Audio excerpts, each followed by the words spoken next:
Yan po yung kanyang didi guys, sa likuran ng kanyang,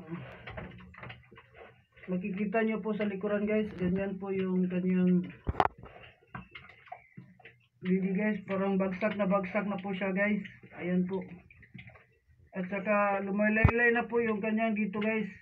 At saka parang yung kanyang utong ng kanyang didi ay parang utong na guys. Ayan po guys, makikita nyo po yan dito sa likuran ng kanyang baboy. Ayan. Yan po yung mga sinyalis guys. At saka po guys ay para po siyang mayroon na po siya dito nga yung mga ugat-ugat guys. Makikita nyo po yan guys, yung kanyang mga ugat-ugat.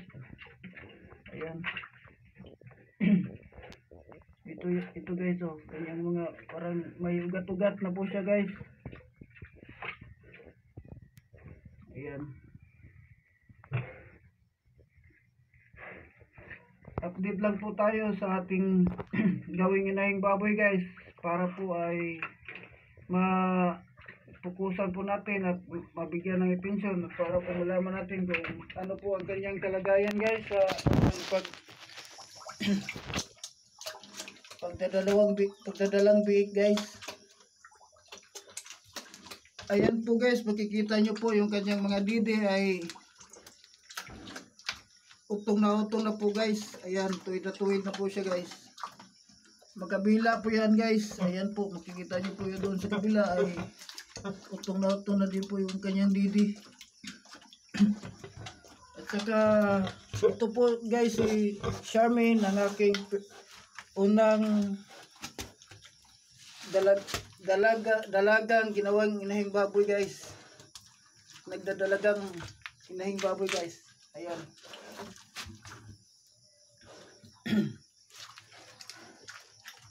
Saka nilagay ko na po siya dito sa ating parawing pin guys, upang hindi po siya ma-stress, kasi po ay mahirap po sa ating nilagang gawing nagdadalagang inahing baboy guys, nga ma-stress po siya lalo na sa panahon sa kanyang pagbubuntis. Ayan po guys.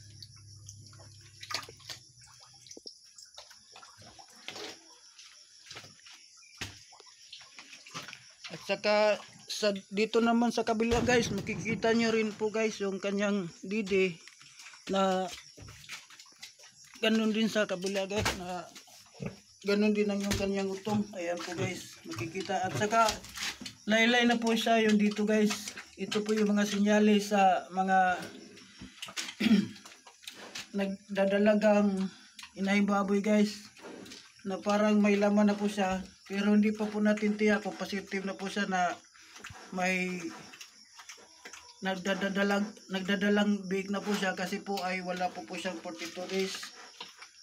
Another observation po natin guys hanggang 28, ngayong June 28 guys, kasi po ay nabulugan po siya noong May 17 guys. Ayan.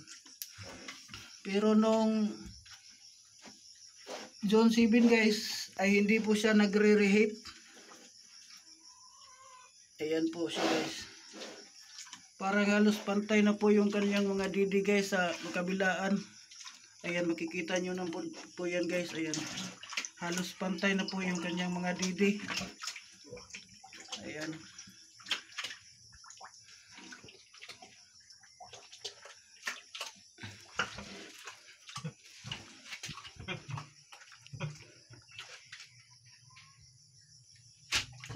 Ayan.